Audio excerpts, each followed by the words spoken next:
Un des enjeux majeurs pour nous, c'est la santé en fait et le bien vivre des élèves dans les écoles de la ville. Il faut être sûr que les enfants, quand ils arrivent le lundi matin, la température soit bonne dans les écoles pour les accueillir. La qualité de l'air également, donc s'assurer qu'ils sont toujours dans un environnement qui soit optimal et qu'au niveau de la santé, tout aille bien.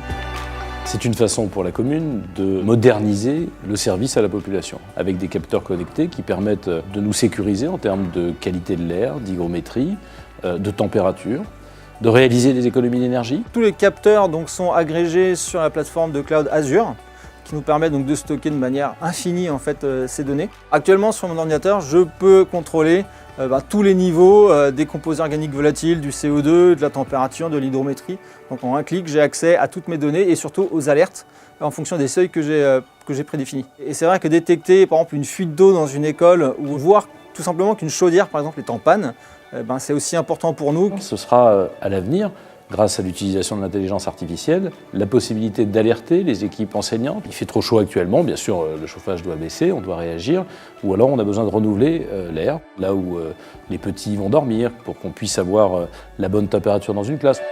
Typiquement, ça peut se concrétiser par Cortana sur Windows 10 qui prévient le directeur d'école et qui dit « Attention, là il faut aller aérer la pièce ». Parce que sinon, il sera trop tard pour que toutes ces conditions optimales soient réunies. À l'expérience, et puis avec les progrès et les innovations, on peut envisager la même chose sur d'autres bâtiments municipaux qui ne sont plus des bâtiments scolaires. Pour moi, l'avantage du cloud en fait, et d'Azure, c'est ça. C'est d'avoir des ressources aussi potentiellement infinies que n'importe quelle ville qui fait 10 ou 20 millions d'habitants. Premier avantage, on économise de l'argent puisqu'on dépense moins pour l'énergie qu'on consomme. Deuxième avantage, on consomme moins la planète.